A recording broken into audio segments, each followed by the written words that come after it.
Today we're going to have a look at turning left and right from a major road to a minor road. What that really means is this is the major road, the one which has priority, and we're turning into a side road at the side, and that can be to the left and also to the right, and it works in the same sort of way, main road into the side road. How you recognise that you're coming up to one of these roads, you might have some road signs telling you that there's a junction there. You might be able to see the road markings. You might even be able to see the gaps in the houses here. But recognise the junction that you're going to, and then we can start our routine. Our routine that we're going to use is mirror, signal, position, speed and look. The first thing we do is check our mirrors. We check our mirrors to see what's going on behind. We check a centre mirror and we check a left mirror to make sure we know what's happening to the left of us because we're turning left. So we've checked the mirrors, we've assessed behind. We're now going to think about applying a signal. Put a signal on as early as we can without being misleading to people. If there was a side road here and this blue car's signalling at this point, people would think we're going to go into this road. So put your signal on as early as we can without being misleading. That road's not there, so we're fine signalling at the moment. The next thing we're going to talk about is our position. Our position to turn left is a normal driving position, which is about 1 metre from the curb or on a narrow lane in the middle of the lane. And that position should stay all the way up to and including around the corner. Don't swing out because you'll get people overtaking you, and definitely don't cut in because you'll make the corner more sharp and you'll probably bump your wheels over it. So stay nice and straight all the way up to and including around the corner. Okay, now the next thing that we're going to talk about is our speed. Speed, if we're coming up to one of these corners, there's a corner to them, there's a bend to them. So if we're doing 30 miles an hour here, we're not going to be able to do 30 round there. So we're going to have to slow down. So to do that, you'll be coming off the gas. You'll be starting gently, lightly pressing the brake and using it progressively, increasing the brake smoothly so we're slow enough before the corner. Now, that's an important point.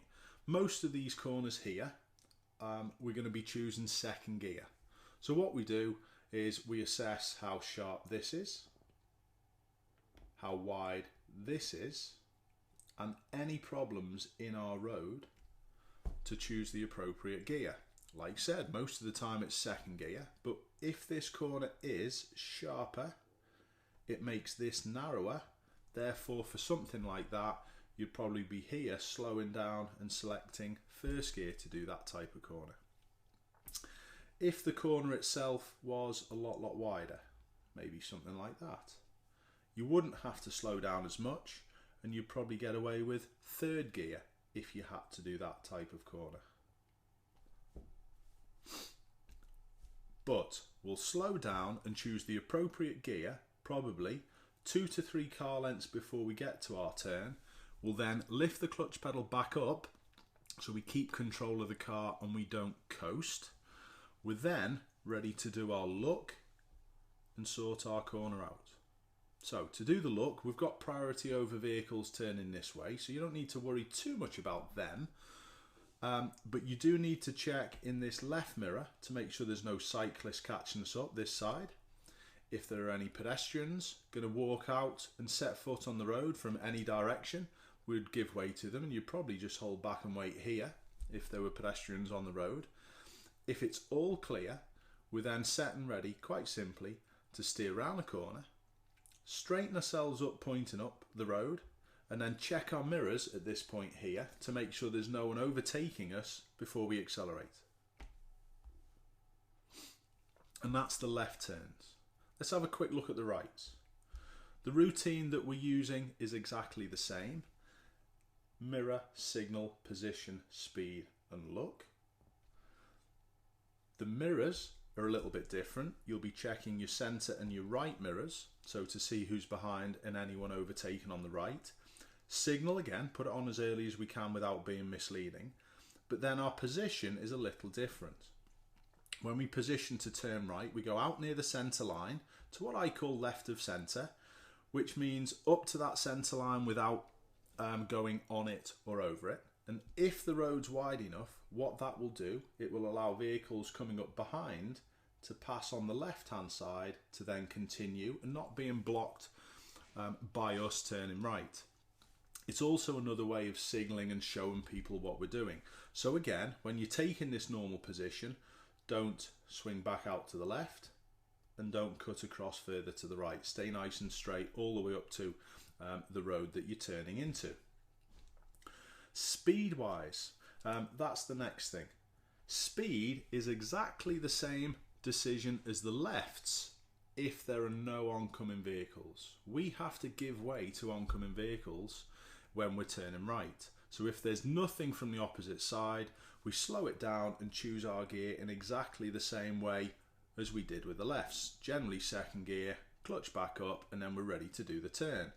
But if there are oncoming vehicles, what we've got to do is give way to them. Now, we go all the way up to the road, we're going to come to a stop, and the place that we're going to come to a stop is where the centre line of the new road, that would be about at the front of our car. And that's a great place to stop and wait. It's going to stop you cutting this corner when you turn. If you cut this corner when you turn, you're going to be affecting vehicles coming out. So definitely don't cut the corner. And that applies to if you were just driving up and continuing, not just stopping as well. Never cut that corner. But then what we've got to do, we've got to make a decision whether or not that we could go before the car's coming down this way. And quite simply, if we feel as though if we were stood at the front of our car and we could walk to this new road that we're going to without making these oncoming vehicles change speed or direction and making sure obviously the road's clear that we're going into, we can drive.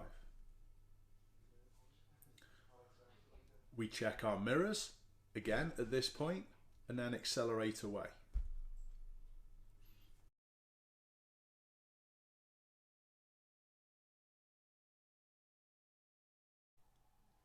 All these briefings are used on the iPad with apps produced by a guy called Neal Beaver. I use these apps on a daily basis. They're quite simply the best on the market. I'm not being paid to say this about these apps.